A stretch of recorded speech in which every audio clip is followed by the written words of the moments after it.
Tem sim no paciente, mas ela não é critério de gravidade. Então, mas eu tenho notado aqui que maior que 1000 ou 3 vezes o valor normal é pancreatite confirmado. Então isso é fake, mas... Não, é pancreatite confirmado. Ele tem pancreatite, Mas não é sinal de mau prognóstico, entendeu?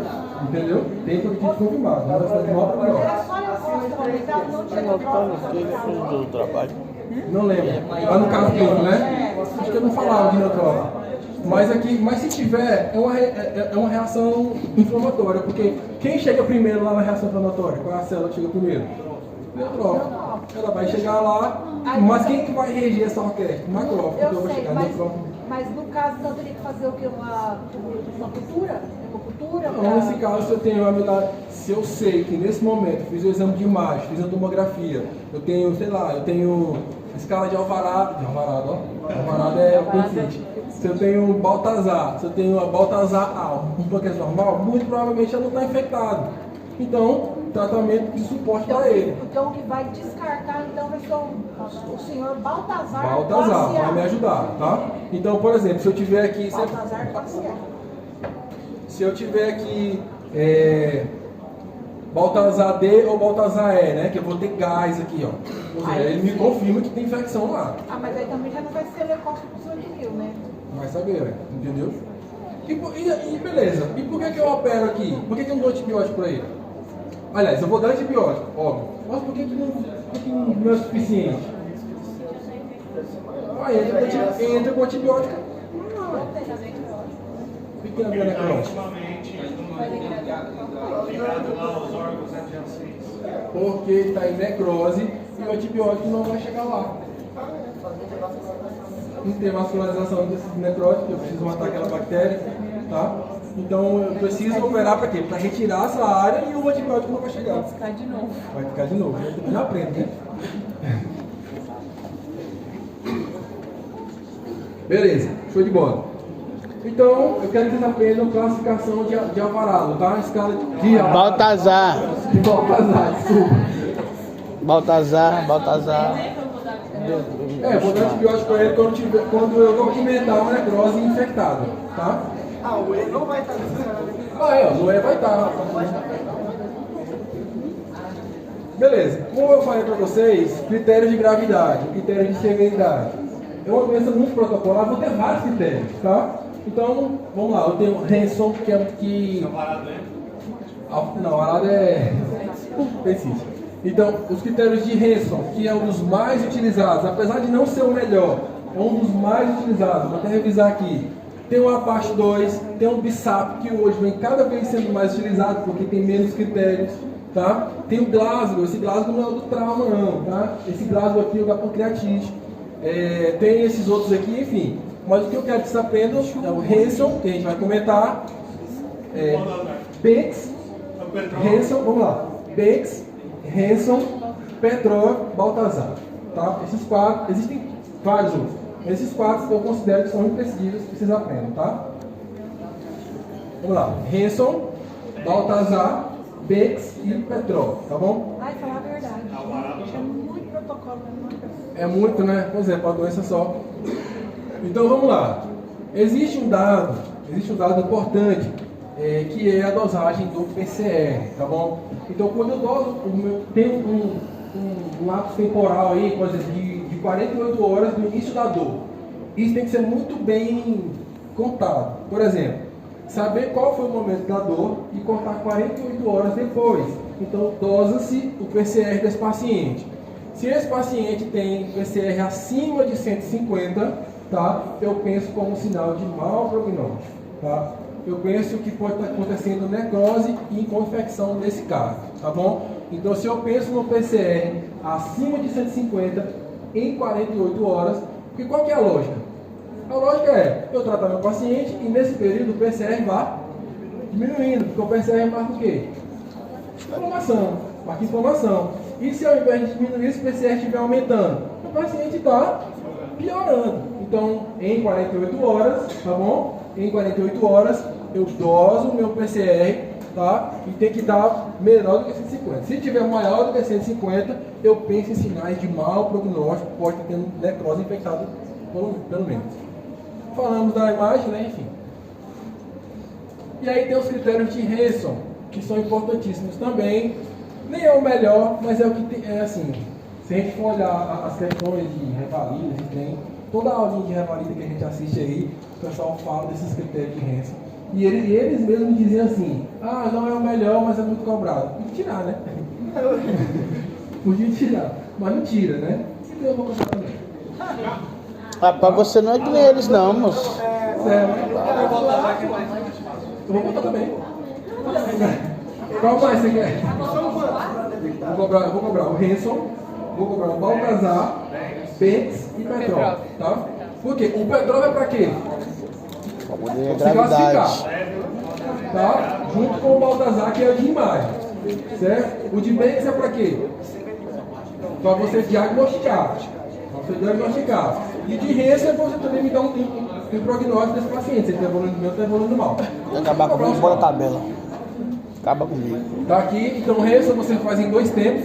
Você faz na entrada do paciente, você pede esse, com 48 horas você pede esse. Então, na presença de 1 a 3 critérios, de 1 a 3 critérios desse aqui, eu digo que é a pancreatite leve, tá? Se na presença de 4 ou mais critérios, né, eu penso em pancreatite de forma mais aguda, que a mortalidade está um pouco mais elevada. Ó, se eu fosse cobrar a faixa. É o Petrov, Bentes, Baltazar Passa aí, moço. Chamar, eu tô deixando de chamar um pouco hoje. Passa logo isso aí, moço. Tá, então, por exemplo, a parte 2, olha só, quantas variáveis tem na parte 2, tá? Pior que usa, mano. Mas isso aí deve já. Ó o BISAP. O BISAP está sendo cada vez mais usado porque ele é mais prático. Querem colocar o BISAP que é mais fácil? Não. Tá, beleza. Não precisa falar querendo, é 5 já. Vamos lá, ele. Vamos lá. Não. E aí, vamos lá. Então, vamos lá. Como que eu vou diagnosticar, né? O paciente que tem clínica ou o ácido. Quem não tiver fim, bota para servir.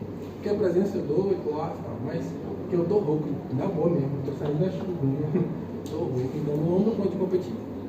Então, se tiver cansado, não sei o que e tal, de basta.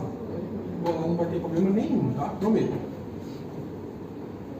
Então, beleza. Então, definição do diagnóstico. O paciente que tem clínica sugestiva, qual que é a clínica? Dor abdominal, vômitos incoercíveis, depois se ele tem história de litíase biliar, ou se ele teve libação alcoólica, enfim, tá? E aí, lipase e amilase, que vai estar provavelmente mais aumentada a amilase, né? Achados de pancreatite na tomografia, tá bom? Critério de Bentes. Como que eu vou cuidar desse paciente? Como que eu vou tratar ele, né? Então, tratamento de suporte para ele, tá bom? Então, dieta 0 até melhorar a dor, nem água, tá? Ou seja, é chato pra caramba, porque o paciente fica lá e tal, você hidrata o paciente, o tratamento é hidratação, analgesia e antiemético. Hidratação parenteral. Não. Mas muita gente faz. Faz, tá? Mas é aquela Hidratação, entender aquela gostosa é uma resposta e antipirético, hidratação, analgesia, antipirético. Mas aí. Sendo que isso é uma coisa bem antiga. Não, antiemético. E agora vai vir tudo É. bem muito científico. Pois é. Que é antiga, tipo assim. Só porque, entendeu? Fazem, entendeu? Fazem. Mas já pensando que meu paciente pode complicar. Eu posso até fazer, mas o risco que eu tenho de selecionar a bactéria é grande. Entendeu? Porque depois, se ele tiver uma necrose infectada, vai ser com bactéria potente. Entendeu? Porque eu já selecionei as maiores, tá? Então, beleza. Então, analgesia... Opa, desculpa. Analgesia, antigamente se fazia com morfina, hoje não se faz mais, porque eles entendem... Isso é muito dúbio, assim. Porque eles entendem que a morfina pode relaxar o esfíncter de ódio. Falou Pode isso. contrair o esfíncter de ódio. Você falou isso. Entendeu? E aí ela piora o quadro. Então trata-se com meperidina ou trata com outro opioide que não seja morfina, tá? Hidratação isotônica, né, para o meu paciente. Tá? Oxigenoterapia, se for o caso, né? Posso usar, não pode usar a morfina, tá? Oxigenoterapia que faz. Se ele precisar. Se não, se ele precisar, tá? Se ele estiver saturando, eu move, tá? Monitoração, ele vê, eu vou avaliar se ele precisa ou não, beleza. Tá? E aí os pacientes, todos os pacientes com critério diagnóstico devem ser hospitalizados, tá bom? Beleza, gente. Aí eu vou deixar ele em dieta zero para sempre? Não. Eu já vi até 14 dias. Pois é, aí é que tá. Olha só que doideira. Passa-se, hoje recomenda-se passar uma sonda nasoenteral. Passa-se uma sondinha nasoenteral. Posicione essa sonda lá pertinho do ângulo de trás. Ângulo de 3. Tá? Porque o que acontece lá? Já passou da segunda porção do duodeno, onde ele estimula a produção de suco gástrico, tá bom? E eu começo a liberar alimento por ali. Apesar de, ainda que não seja uma alimentação suficiente para nutrir o meu paciente, que vai estar em nutrição parenteral, ainda que não seja uma nutrição suficiente, eu vou colocar um pouco de nutrição ali. Por quê? Para tornar aquelas células do intestino viáveis. Para nutrir aquelas células intestinais, para que elas não morram. Tá bom? Porque se aquela célula intestinal morre, tem necrose ali, bactéria entra ali, translocação bacteriana, pancreatite infectada. Tá? Já no primeiro dia de internação, Não, no primeiro dia dieta zero. A partir do segundo dia de internação, tá? O paciente melhorou da dor, pode introduzir uma sondinha lá, vou vendo como que ele responde, se ele não responde, tá? Não precisa deixar na... Esse aqui é um paciente que vai sair mais ou menos com uns 5, 7 dias da internação. Deixa eu só te perguntar, você sabe falar, como que vai medir para essa sonda chegar abaixo da... Posso fazer com radiologia, posso fazer guiado com radiologia. Entendeu? Faz guiado. Porque normalmente uma sonda que é nasogástrica, ou chega até o duodeno, você vai medir aqui do lobo da orelha, quando do nariz, e medir tifoide. O radiologista faz, então ele consegue fazer, tá? Faz guiado por radiologia, que aí fica melhor para ele localizar, é mais fidedigno, tá bom? O que importa é, coloca essa sonda, depois lá na segunda porção do duodeno, começa a nutrir essas células para quê? Para evitar a morte desses enterócitos, tá bom? E esse paciente agora não tem uma translocação bacteriana, que é a única indicação cirúrgica da pancreatite. Depois que você satura dele, eu preciso colocar essa sonda aí ou eu posso... Vai introduzindo alimento devagar. Pois é. E ver dose e resposta. Justamente. Vai introduzindo alimentação devagar. Pede o auxílio da nutrição, tá? Eles vão avaliar, procurar qual é a melhor dieta para ele, tá bom? Tentar estimular esse pâncreas o mínimo possível nesse momento, tá bom? E aí vai avaliando. Dose amilase, dose lipase, ver a clínica do teu paciente, tá? O que a literatura recomenda é que se a causa dessa pancreatite for politíase, é um paciente que deve se fazer cirurgia na mesma internação. Cirurgia. Retirar, fazer uma colecistectomia, tá? Na mesma internação. É o que acontece? Não, não é. Deveria? Sim, tá? Por quê? Porque se ele tem pancreatite por litíase, ele vai ter de novo, provavelmente. A chance dele ter de novo é muito grande. Aí fazer uma colecistectomia, vídeo laparoscópica, que é a primeira indicação. Mas é pós-tratamento da... Pós-tratamento da pancreatite. Melhora o quadro dele. Melhorou o quadro clínico, resolveu a pancreatite, ele tem indicação, desde que a causa seja litíase biliar, ele tem indicação de colecistectomia. De preferência, vídeo laparoscópico. Que pode se tornar aberta se complicar. Sim. Se tiver coleção de pus, daí não faz. Aí não faz. Aí o paciente vai voltar de a cada 15 dias e faz a tomografia durante a... Justamente, para ver aqueles pseudocistos que a gente fala, né? Ele vai avaliar aqueles pseudocistos, que vão aparecer muito tempo depois, inclusive, nesse paciente, né? E podem evoluir sozinho, o tratamento pode ser expectante, inclusive. Oi?